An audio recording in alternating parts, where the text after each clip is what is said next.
Everybody, Ryan O'Halloran, Florida Times Union, along with Phillip Heilman. You're going to do a 15-minute Facebook Live here. We just got back from practice. It's 12:16 p.m. Eastern on Wednesday. Quick injury update. Everybody looked to be out there. No pads outside practice today. Tashawn Gibson has no boot on the foot. He was walking out of practice as we were walking in. So they have time on their side a little bit with him since it's only Wednesday. But Leonard Fournette with the ankle had a helmet. That's the only other one that was worth noting, because the other guys who got hurt the other day all came back in the game. Fowler, Lee, etc. So instead of saying hello, Jordan, how about a question? But what do you make of the Gibson thing? I think that's kind of a really big storyline. Yeah, it becomes bigger as the week goes on. I mean, you watch the replay of the injury. He was totally correct in saying that it was a non-contact. He sort of planted his foot, he did it as he was leaving the television screen. So, Jared Wilson would get the call if Gibson can't go or is starts and can't finish the game or is limited on a snap count, so to speak. But Doug Marrone talked at 10:40 or so. As to be expected, great respect for the Patriots. He was in the division for 2 years with Buffalo. Compared to the New York Yankees in terms of dynasty, probably a pretty correct correlation. Hey, Clayton, I got your towel. Email me your address again to my Jacksonville.com account. I have it in the car. I've had it in the car for like 3 months, and I've even signed the bag. So do that for me. Thanks, Clayton. How will the defense match up against Gronk? That's something that you have coming tomorrow in the Times. That'll be in tomorrow's paper. You look back, and Romo planted the seed during the telecast on Saturday night, saying he should put Ramsey on him. Well, I asked Romo about that yesterday, and he said, well, that's what he should say, because physically it just doesn't work for that to be a regular thing. So I went back and looked at Gronk's games this year against top 5 pass defenses, which were the Chargers, the Broncos, and the Steelers. How did he line up? Who covered him? Well, the simple answer is he lines up everywhere. Yeah. Everybody's going to get a shot at him. So the one part where I would put Jalen on him is they'll go trips to one side and they'll have Gronk on the other side by himself. I put my best guy against their best guy one-on-one, and I give safety help to the other 3 guys. Yep. That said, okay, who do you have cover that receiver number 3? Do you move Gibson down? Do you have Church down there? Do you play dime? This team has not played dime this year, so there's that. Fournette's injury looked weird during the game, and Sirius came back. Diagnosis, well, he came back from the game. I don't think CBS really showed a decent replay of how he was injured. Maybe he just got it jammed and twisted into the turf. Yeah, he said, I think after the game, the field was kind of icy and he slipped on it a little bit. So at the time, he labored to get off the field more than he has the other times he's been hurt, so it should have been a concern, and it took him a long time to get back to the locker room. But he came back and wasn't too productive, but did make some plays in the second half. Yeah, 13 carries for 27 yards and a touchdown, I think, in the second half after 12 for 82 with 2 in the first half. So George's got a question. Worried about Lewis out in the flat grabbing chunks of yardage. I guess that would be Dion Lewis, the Patriots running back. That plays into what you're reporting this week, too. Right, yeah, definitely. Dion Lewis had 9 catches for 79 yards Saturday night against Tennessee. Really big part of what the Patriots do is getting their backs out in the flat one-on-one with linebackers and safeties.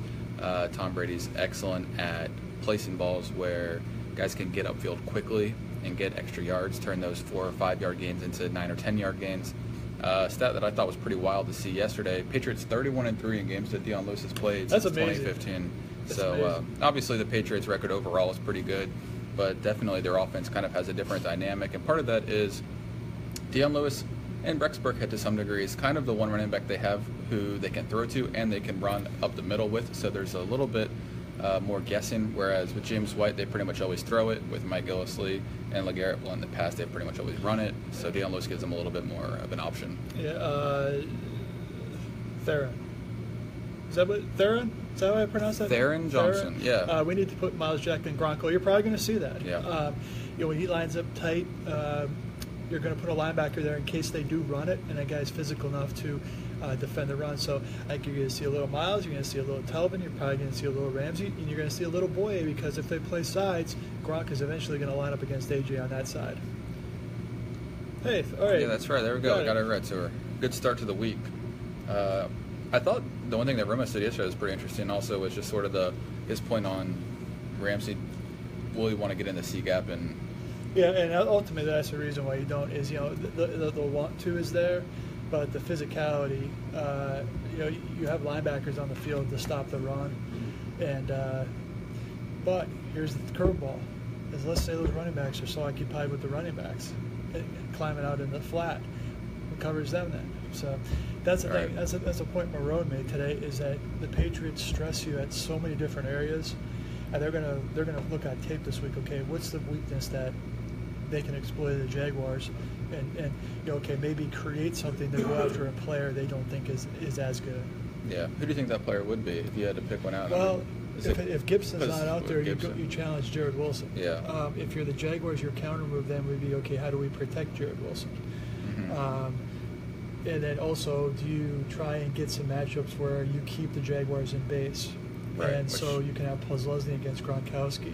That would be an issue. That's an absolute. Julie asked, I'm worried about the pass rush. It felt like Big Ben had all day to throw on Sunday. Yeah, I think he really did. I think aside from the strip sack by Ngakoue that led to the touchdown, you saw pretty much Roethlisberger having as much time as he wanted. At this point in his career, he's not really a guy who is scrambling outside the pocket, but on several of the throws down the field, particularly one to Martavis Bryant for the touchdown just before halftime, I thought there was absolutely no pass rush, and you could kind of hear it from the Jags execs sitting behind us. It was, come on guys, we need to play here, particularly Calais Campbell. So Campbell's been incredibly productive, incredibly consistent throughout the season. I didn't think that was necessarily his best game from a pass rushing standpoint. They're going to need more from them. And another point that Romo made so many points yesterday, very smart, said that a key for the Jags is they need to make Brady make his decisions a half second sooner than he normally would, and that's kind of when plays can be made. Yeah, and so you're playing to that. Do they pressure? Do they send an extra guy? I would mix it up a little bit. They rushed 5 or more 4 out of 62 dropbacks.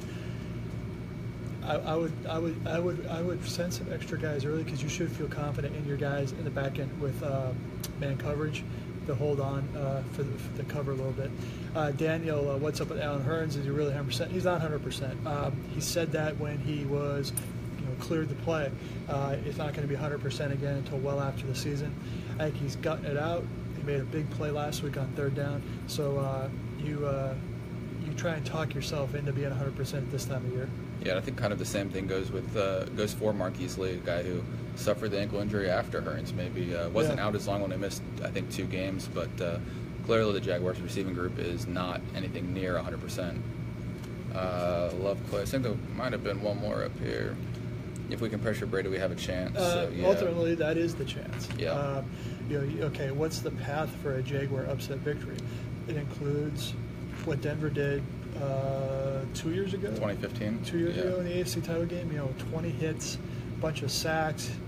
He's not a guy that's going to run for his life. What you do is you pressure him. If you can't sack him, he'll throw it away, and that's a winning down for the defense. So,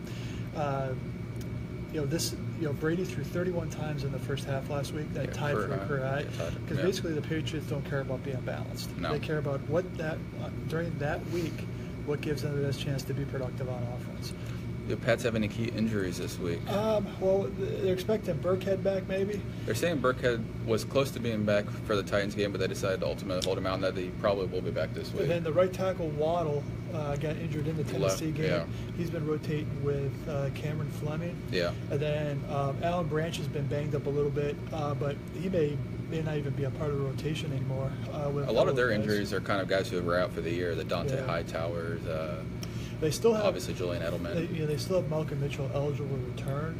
I think this is like the deadline for him. I think today actually might be. They're Jonathan Joseph. Jonathan Jones. Jonathan Jones. Yeah, the fourth. Not Jonathan Joseph. So their number 4 cornerback, who's an excellent special teams player, came up lame in the Tennessee game. It's a possibility that they put him on IR, which would open a slot for Malcolm Mitchell. But at this point, I mean, are you really going to try to get a second-year guy into the offense. I mean, you've already kind of got your pecking order in Gronk and Cooks and Amendola. The issue would be, okay, where do you think Hogan is? Right. Amendola is going to play the slot. Chris Hogan will play inside, outside. Is he still trying to work his way back? What matchup do you like for the Jags D-line? Well, I should ask Gene that one. Let's put it this way. Talking to a guy yesterday, I said, who's the Patriots' best pass rusher? They said, well, it's probably Trey Flowers. He'd probably be the 5th best on the Jaguars. Yeah. If you're a Jaguars front 4 guy, you should like any matchup. Yep. That said, the best way to get Brady to slide around is with interior pressure. Mm-hmm. That's where I would maybe mix in some A-gap blitzes, even if it's 2 or 3 in the first half, just to make them think about it. But if I had a single one matchup, I like Calais Campbell going against a right tackle that is either banged up or is deemed not good enough to play full time. I agree. And Andrews has played center for them for a good bit, but that's a position that in the past, who was the guy that they had before who kind of had? Well, Stork was the center. Stork was the center. So they've kind of shuffled that position a little bit through the years. So it's definitely not exactly one that is concrete for them. But yeah, Waddle got the start, but right tackle's been an issue.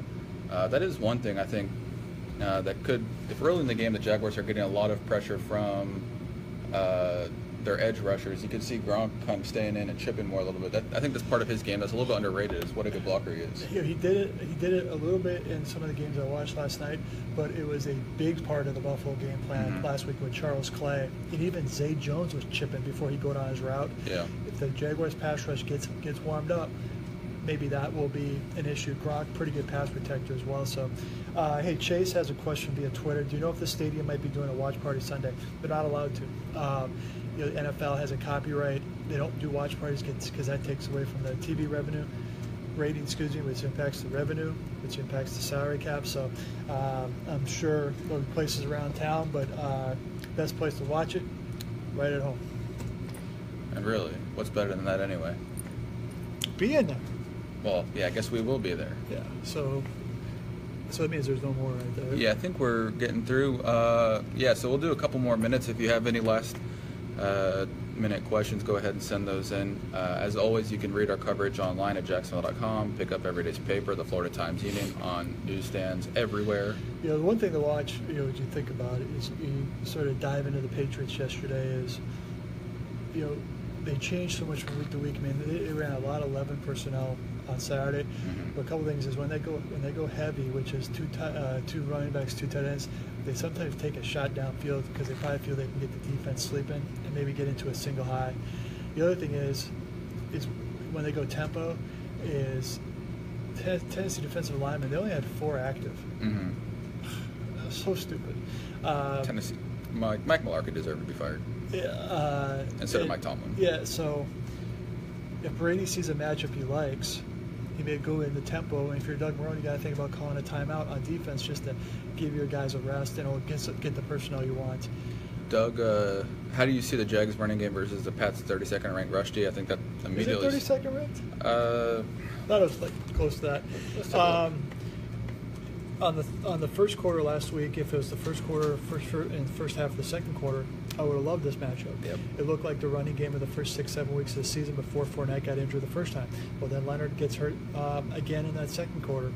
The second half run game left a lot to be desired, but they're also running out the clock, trying to just don't get into third and a ton situations or second and minus. So I thought the run game was encouraging. It needed to be because they're going to need it Sunday to give them a shot. What are they? 20th? The Patriots were 20th, about a yard and a half better actually than the Jaguars, who were 21st. Yeah. So the Patriots only gave up 6 rushing touchdowns during the season. A little yards bit of that. per attempt he cites now. Oh, yards per attempt. Okay, let's see here.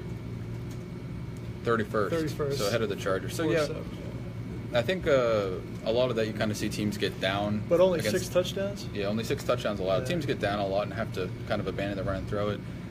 The teams that can, at least if you can stay in the game and stay balanced, that's really the Jags' only shot, obviously. If they get down like other teams have, you've got to throw your way back. I don't think the Jaguars are built to win that way. Yeah. Daniel asked, which free agent quarterback next season? Come on, Daniel. Enjoy this season. We'll get to that. We'll get to that next week. I don't think there is going to, unless they go off course and move on from Bortles. I think they'll keep him, maybe re-sign Henny, and then draft a guy to start developing. Very cool. How bad, if any, did our defense drop from Ben's 469 yards? Well, that was the stats don't. Yeah, the stats don't impact on the regular season. But that is a key question. If I'm the Jags, if I'm the coaching staff, I add up those totals and say, hey, you guys would have fallen from first to blah blah blah, because they covered well on some of that stuff, but there was a lot of medium and short stuff that they were a little late reacting to, and then they tackled terribly. Yeah. So.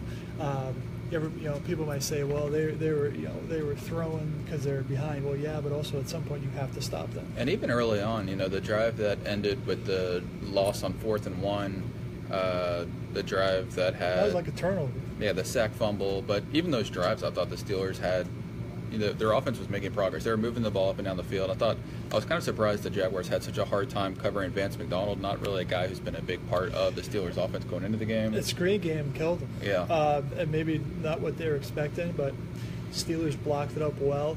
Yeah. So it's something that if I'm the Pats, I maybe look at, maybe not so much with Gronk, but maybe with the Dwayne Allen, or definitely your running backs to see if the screen game. Yeah, Deion Lewis had a huge gain in the first half Saturday night. I think it was first quarter. The Pats were down 7-0. It was a really it was I can't remember who was breaking it down. Maybe Dan Orlovsky, something like that, on Twitter, about how smart Josh McDaniels is getting guys out in space, and it's going to be a real challenge for the Jags defense. By the way, every time I leave the picture, it's because I'm already yawning. It's going to be a long week, long day and a long week. Thanks to you, Jags. Thanks Daniel for reading and watching. Very cool. Anything else in the? I think that's it. So as I said before, you can always read us on Jacksonville.com. You can continue to send questions to Ryan and myself on Twitter, and pick up the Florida Times-Union each day. 2 of us will be in New England. Gene will be there. John will be as well. So it'll be a busy week. Thanks for watching, and enjoy.